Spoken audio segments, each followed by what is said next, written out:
Okay, we're learning Leila Nishmas Mindel, Mariam Bas Kalman Reuven, her Neshama Shabbat Aliyah.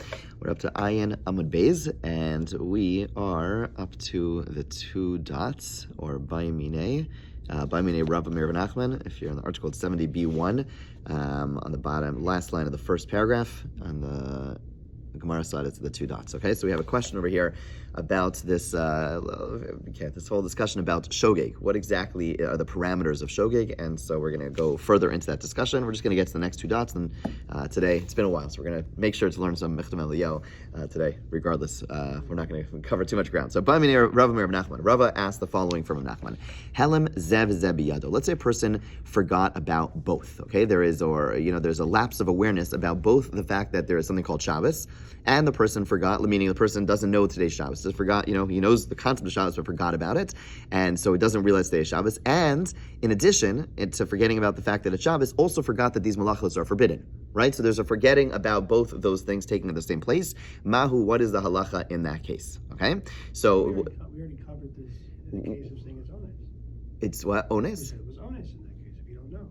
Where do we say? No. Meaning that's where a person doesn't know the concept of Shabbos whatsoever. Over here, a person forgot. Meaning when a person never learned the concept of Shabbos, right? They were born. Right, so that's not what this is. No, here it's Helem. The person forgot. Meaning, in other words, I know it's Shabbos, okay, but I think it's Thursday. Not only do I think it's Thursday, but I also forgot that there's something called Borer. What the categories are. Right? So I forget both those things are forgotten. I know it's Shabbos, and I forgot that it's Shabbos today. I got confused, and I knew the malachos. I forget which malachos are permitted, which ones are forbidden. That's the second forgetting. They're both taking place at the same time. The question is, am I going to be obligated to bring? And now someone reminds me afterwards. I do a bunch of things. Do I have to bring a korban for every malacha that I did? Or do I say, since I forgot it's Shabbos, do I only bring one korban because the real forgetting is the forgetting of Shabbos, right? Those are two things that are happening at the same time. So Amrlei, Rav Nachman says to Rava, Hare Helem Shabbos biyado, v'nuchayv la'achas. At the end of the day, the thing that the person forgot, the most important thing that the person forgot is the fact that it's Shabbos. And therefore, when they're reminded, even though it's true, they also forgot the details of what can and cannot be done on Shabbos. At the end of the day, they forgot it's Shabbos. And therefore, when they're reminded, they only have to bring one korban. Adrabah. So the Gemara pushes back on this, says on the contrary, Hare Helem malachos biyado. At the end of the day, there's also a lapse of awareness of each and every malacha. V'chayv kol achas v'achas. And therefore, the person should be liable, mechuyev, for every single malacha that's performed. In other words, granted the person forgot that it's Shabbos, and had you remind the person Shabbos, they would now know it's Shabbos. But they also forgot about every single malacha, every single one of these different activities that are prohibited, and therefore they should bring a korban for each one, right? Again, we're going back to the question. You can kind of see it every way. Amar Ravashi once say as follows. Chazinan, we observe or we analyze. Imishum Shabbos kaparish. If you were to tap the person on the shoulder and say, "Hey, it's Shabbos," Hare Helem Shabbos biyado, then and the person would then stop, then you would say, okay, the thing that the person forgot is it's Shabbos, v'nuchayv la'achas, and then you'd be chayiv only one. V'mishum malacha kaparish, and if the person would withdraw because the fact that you remind him that it's a malacha, saying it's Shabbos would not be enough to stop him. But you have to say, oh, and by the way, separating is forbidden on this day, threshing is forbidden on this day. Then in that case, Hare Helem malachos biyado. Then it's a lapse of awareness regarding the malachos, each activity, v'chayiv al kol achas v'achas, and the person would be liable for each and every one. Now we don't actually have to go through this exercise because the person comes to us, on Sunday and says, hey, you guys learn Amud Yomi Shabbos, good, help me out. What do I do over here? I forgot it's Shabbos and I forgot it's malachos. So we say to the person, theoretically, if I were to have tapped you on the shoulder at that time while you were doing the malachos, said it's Shabbos, what would have happened? And if the person says nothing because I didn't realize these things are forbidden, then you would not bring one, but you'd have to bring one for each one of them, right? And if you'd tap the person on the shoulder and say, "Hey, it's Shabbos," would you stop? And you'd say, "Yeah, I would stop." Then in that case, you'd have to bring only one, right? Rav Ashi is saying this is a practical way of analyzing which forgetting is going to be the trigger to get the person to stop, and whatever the trigger to get the person to stop, that's the amount of karbanos you're going to bring. If the reminder would be, "Hey, it's Shabbos," that would be enough. Then you bring one karban. If you have to go into all the details, then you have to bring a karban for each one of those details. Right? That's Rav Ashi's solution. It seems like it's dependent upon the person asking more so, because how you frame the question. Because if you say you can't do that, then people. Well, I don't say you can't do it. I say today is, or this is. There is something called. I say there is Shabbos, today is Shabbos, or do I say today is something, or do I say this malacha is forbidden, right? Do I say it's Shabbos, it's forbidden to do malachos? Broad statement, or do I say it's these malachos are forbidden, right? More detailed statements. Well, how detailed do I have to get? If I can just get away with saying the broad statements, I only have to bring one korban. If I have to get into the details, then I have to bring a korban for each one. That's Rav Ashi's solution. Amrli Ravina Rav Ashi. Now Ravina pushes back on Rav Ashi with an argument that we saw before, and he says klum parish mishabes el mishum malachos and klum parish malachos el mishum Shabbos el loshna. He says no. He says at the end of the day, it's really one and the same. When I say, hey, it's Shabbos, at the end of the day, although the only words I'm saying is, by the way, it's Shabbos. But, again, let's go back to that case. A guy comes through the door this morning and says, ladies and gentlemen, can you help me out? I did some stuff on Shabbos, okay? So I tell the person, we tell him, well, if we were to let you know it's Shabbos, would you stop? And let's say the person says, yes, I would stop. Now, at the end of the day, why is he stopping? Is he stopping because now he knows it's Shabbos? No. He's stopping because he knows it's Shabbos, and he also, granted, the words I'm saying is, it's Shabbos, but the person's stopping because I say it's Shabbos, and because the person knows that certain malachos are forbidden on Shabbos. So granted, the only thing I'm telling the person is, hey, it's Shabbos. But at the end of the day, the reason the person is stopping is because I'm telling them it's Shabbos, but they also know that certain malachos are forbidden. So at the end of the day, the knowledge that they need to have to stop is both Shabbos knowledge and Malacha knowledge. And therefore, at the end of the day, whenever a person stops, it's always going to be a convergence of both the knowledge of Shabbos and the knowledge of Malachos. So granted, I'm only saying, hey, what would happen if I would tell you it's Shabbos? And the person would tell us X, Y, Z. Or what would happen if I tell you these malachos are forbidden? And the person would say, ABC, right? But at the end of the day, that's what I'm saying. But what's going through the person's mind is, oh, it's Shabbos and I can't do malacha, right? In other words, the reminder in the person's head, granted the words I'm saying, the analysis is like this. I come and we ask the person comes to us and says, what should I do? So we say, well, if I were to let you know on Shabbos and saying it's Shabbos, would you stop? And the person says, yes, I would stop. I say, no, let's go further. So we say, oh, you have to bring one korban? We say, wait, but why would you stop? Because I know it's Shabbos, now that you remind me, and I know that these malachos are forbidden. Right? So at the end of the day, I'm really reminding myself of both ideas. Granted, the only thing we have to say to the person is, it's Shabbos today. But what's going through the person's mind is, it's Shabbos and these malachos are forbidden. And therefore, it's really both things. Granted, I'm only saying the word Shabbos, but it's both things that are causing the person to stop. And therefore, Ravina is pointing out to Rav Ashi, this whole test is not a good test. Because, yes, it's true. I have to say, I'm only saying it's Shabbos, and that makes the person stop. Or I have to say all these malachos are forbidden, and that makes the person stop. But in the person's mind, it's these malachos are forbidden, and it's Shabbos, right? Both things are really happening, even though I'm not saying those words. Therefore, the Gemara really goes back to, the Gemara says, Lo Shna, meaning we go back to the original answer, the answer of Rav Nachman, who says at the end of the day, this person did not know it's Shabbos, and therefore the person only have to bring one korban. That's how we're concluding, although the Gemara is going to question that in the next few lines. Okay, so bottom line is, the Gemara's response to this question is Rav Nachman's answer. The scenario is, again, a unique scenario. A person forgets A, that it's Shabbos, and B, forgets these malachos are forbidden. How many karbanos do you bring? You bring one malacha, one karban, right? So it's interesting. You would think the more forgetting you have, the more karbanos you bring. What's interesting in this case is actually the more forgetting you have, you end up bringing less karbanos. Right? In other words, in a scenario, a person knows it's Shabbos and forgets just that these malachos are forbidden. You have to bring a korban for each and every malacha. Right? So let's say, I know today's Shabbos. I know tomorrow night's going to be Shabbos, but I forget that I can't do separating, and I can't plant, and I can't bake. And so in that case, I have to bring 3 karbanos because I did 3 different malachos. But in a scenario where I forgot those things, and I also forgot it's Shabbos, I end up only bringing 1 karban. Right? So sometimes forgetting even more ends up making me only chayav 1 korban, okay? But now the Gemara is going to question this. It's not. We learned in our mission over here, Avos malachos arba'im chaser achas. There are 39 malachos. There are 39 primary labors. V'avina ba, the Gemara asked, Minyana lamali, why do I need to have this number? What's the significance of this number? Rav Yochanan said, Shemasan kulam behelam echad, chayav al kol achas v'achas. If a person, theoretically, very talented individual, goes through one forgetting and does all 39 malachos, okay? Busy Saturday. Person goes through all the malachos in one forgetting, you'd have to bring 39 karbanos, okay? Fine.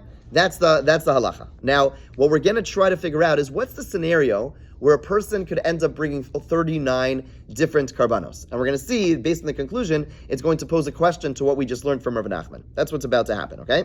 So now the Gemara says like this. It's understandable if you say that when I forget that it's Shabbos, and I forget about all the malachos, chayav al kol achas va'achas, then I'm going to be obligated to bring every one. Not like Rav Nachman. Rav Nachman said, if I forget at Shabbos and I forget about the malachos, how many do I have to bring? One.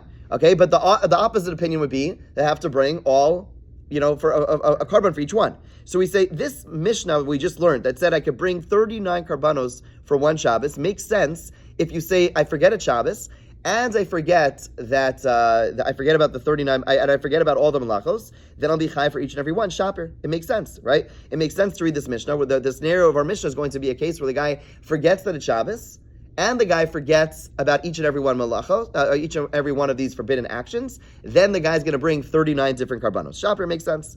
Ela'i amras helam Shabbos biyado ein chayav ala achas. But if you want to tell me like Rav Nachman did, that a person when a person forgets that it's Shabbos and forgets about the malachos, you're only chayav one karban, right? That's what we've been saying according to Rav Nachman. Heichi mishkachasla. What's the scenario that our Mishnah is talking about? It has to be a case bizdon Shabbos. The person must know that it's Shabbos, b'shigas malachos, but just forget about the malachos. Again, according to Rav Nachman said, if I forget that it is Shabbos and I forget about all the malachos, how many karbanos am I chayav for? If I forget that it's Shabbos and I forget about the malachos, I'm chayav? One. Thank you, Max. Yes, I have to bring one carbon, right? Rav Nachman's chiddush was, if I forget that today's Shabbos and I forget that these malachos are asur, I'm going to be chayav one carbon, right? So our Mishnah says there's a scenario where I'm going to be obligated to bring 39 different carbonos. What's the scenario? If I forget that it's Shabbos today and I forgot all those malachos are forbidden, how many would I be chayav? One. And yet our Mishnah says I'm going to be chayav 39. So what's the scenario? It must be a scenario where I know it's Shabbos and I'm just forgetting about the malachos. Okay? That's the only way, according to Rav Nachman, if I forgot that it's Shabbos and I forgot about the malachos, I'd be chayav only one. So it must be, our Mishnah's talking about a case where I know it's Shabbos and yet I forgot about all 39 malachos. Yeah? With me? Right? Why would that disagree? Wait. So the Gemara is going to say, because what's the case? Like Rav Yochanan. This makes sense if you hold like Rav Yochanan to Amar Kevan Shashagag B'Kares, Afa Pi Sheheze Belav, Mishkachas La Diyadale Shabbos Belav. This only makes sense according to the view of Rav Yochanan. Why? Because Rav Yochanan, meaning, what's the case? Meaning, I have to know that it's Shabbos, right? Before we go back to those words. What does it mean to know that it's Shabbos? I have to know that there is some severity, remember we had this concept earlier. When I say I know it's Shabbos, that means I have to know that there's something prohibited on Shabbos. Right? But I don't know but I forgot about all these, every single one of these malachos I forgot about. So in what way do I know that it's prohibited, that something is prohibited on Shabbos? Right? In other words, if you want to tell me I'm chayav, the case we've been talking about until now, Rav Nachman's case was, I forgot that I can't plant and I can't do borer. Fine. But I know 37 malachos are forbidden on Shabbos. I just don't know about these two. So when I say I know about Shabbos, I know about the 37 malachos. But now we're saying there's a scenario where I don't know about all 39 malachos. So in what way do I know it's Shabbos? That's the Gemara's question. Excuse me. Right? That's the Gemara's question. I know that it's Shabbos, but I don't know that all 39 malachos are forbidden. So in what way do I know about Shabbos? So again, now we're going to revert back to a discussion we had earlier on. Rav Yochanan said in a scenario where I know, he said, shogeg is defined even in a scenario where I know something is forbidden, and I know something is completely forbidden, just that I forgot that, or I don't know that you're chayav kares for this malacha. That's still called shogeg, right? In other words, Rav Yochanan said, you know what the scenario of shogeg is? I can know that doing borer on Shabbos is forbidden, but I don't know that you're going to get kares for that sin. I don't know that I have that severe spiritual punishment for that sin. That's still called shogeg. But why is it called shogeg? Because I don't know a detail about the prohibition. So according to Rav Yochanan, we can read our Mishnah. Our Mishnah reads, because the guy knows that all 39 things are forbidden, he just doesn't know that I'm chayiv kares in that case. Okay, so that's a shogeg. But we said, Ella Isav Rav Shimon Lakish, Da Amrat Sheyishgog Belag V'Kares, Diyada Le Shabbos B'Mai. But according to Reish Lakish said that what's the case of shogeg? The case of shogeg is that I have to not only not know about kares, I have to also not know that it's forbidden, right? And therefore, I have to not know about both the lav and the kares.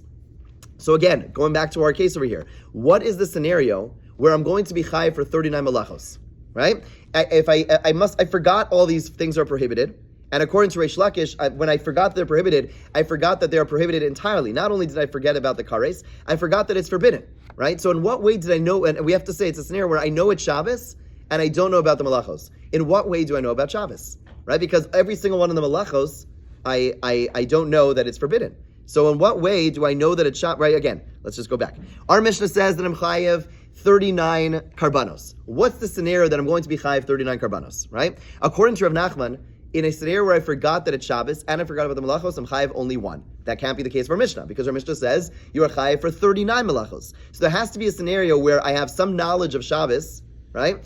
Because as soon as I don't have knowledge of Shabbos, then I'm only chayev one according to Rav Nachman. So I have to have a knowledge of Shabbos and not know about the malachos. Great. So what's the case? But if I don't know about all these malachos being aser, I forgot about all these malachos being aser, then in what way do I know about Shabbos? Right? We have to create a scenario where I know about Shabbos and I don't know about the malachos. So according to Rav Yochanan, it's fine, because I can know that all these malachos are forbidden. I just don't know that you're chayev kares for them. Great. So I know it's Shabbos because I know these malachos are forbidden, but it's still called a shogig for each one because I don't know that there is kares in each one. But according to Reish Lakish, he said that shogig is a case where I forget that they're forbidden entirely. So there has to be a scenario where I forget that all these 39 malachos are forbidden, and yet I know about Shabbos. In what way do I know about Shabbos? Answers the Gemara, Diyadale b'tchumin v'aliva d'Rabbi Kiva. So we saw this type of answer earlier. You're right. For all 39 malachos, the guy forgets that it is forbidden. But in what way does the guy know? They forgets they're forbidden across the board, and that's why he has to bring 39 karbanos. In what way does the person know about Shabbos? He knows there's something called tchumin. There's something called you can't go beyond the borders of your community. You can't go 2,000 amos past your community. And that is something which is not one of the 39 malachos. At least according to Rabbi Kiva, that is Doraisa. And therefore, this guy, our Mishnah, which says you are going to bring 39 karbanos, talking about a person who forgets that all 39 malachos are forbidden. Okay? And we ask, in what way does the guy know it's Shabbos? He knows there's something called tchumin.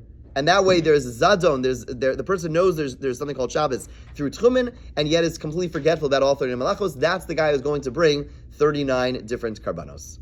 Make sense? Mm-hmm. Okay, let's stop here at the two dots. We'll pick up on the Gemara tomorrow. Let's learn a little Mechtam Eliyahu. It's been a little while. We're going to start a new piece, a beautiful piece, also a very famous piece. It's called, what is it called?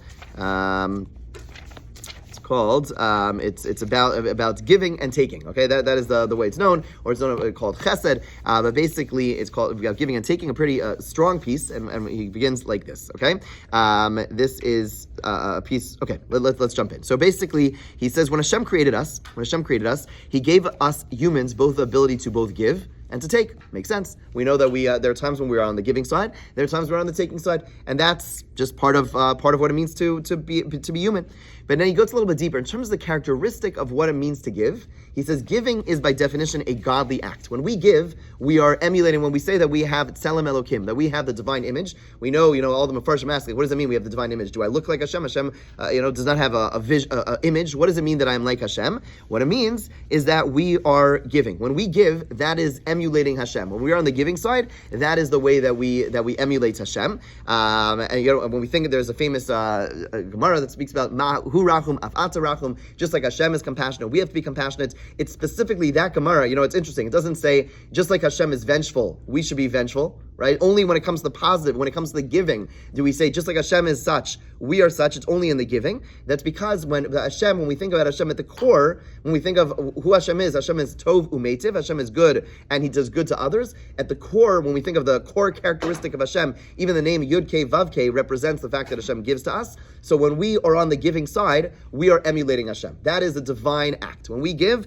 we are emulating Hashem, and that's the meaning of Hashem creating us in His image, in the sense that we have the capacity to give. Okay, but there is giving, which is the action, and then there is giving, which is at the core, which we'll get to. Okay, but he points out that there are. Let's focus on the takers for a second. There are takers in the extreme. There are people who live their lives as thieves, as people who are manipulative, and they take from others, and they do so in a way that's and that ruins society. Okay, through their taking, right? There are people who do so through the course of war. There are people who do so through cheating from others. Okay.